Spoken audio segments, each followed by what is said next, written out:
BNP 237 আসনের সম্ভাব্য প্রার্থী তালিকা ঘোষণা করেছে, তবে 63টি আসন ফাঁকা রাখা হয়েছে। জোটভুক্ত দলের শীর্ষ নেতাদের জন্য এই আসনগুলো অগ্রাধিকার থাকবে। চট্টগ্রাম 14, বগুড়া 2, পটুয়াখালী 3, ঝিনাইদহ 2 সহ আরও বেশ কয়েকটি আসনে প্রার্থীর নাম এখনো ঘোষণা করা হয়নি।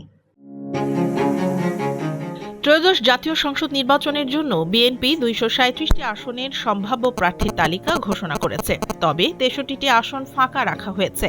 এই ফাঁকা আসনে প্রধানত অগ্রাধিকার পাবেন পরীক্ষিত জোটভুক্ত দলের শরিকরা। বিএনপি এমন দলগুলোর শীর্ষ নেতাদের জন্য আসন ফাঁকা রেখেছে যারা আওয়ামী লীগ বিরোধী আন্দোলনে পাশে ছিল এবং 5 আগস্টের পর দলকে সমর্থন দিয়ে আসছে।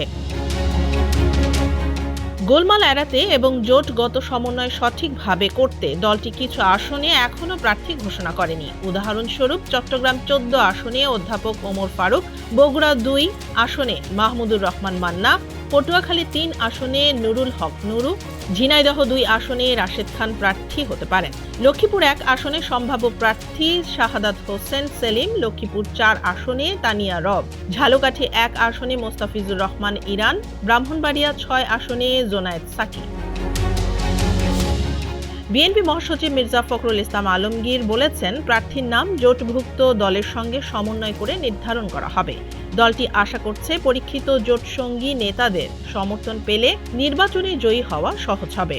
ফাঁকা আসনের এই কৌশল জোটকে শক্তিশালী করার পাশাপাশি স্থানীয় নেতৃত্বকে উৎসাহিত করার লক্ষ্যেও নেওয়া হয়েছে।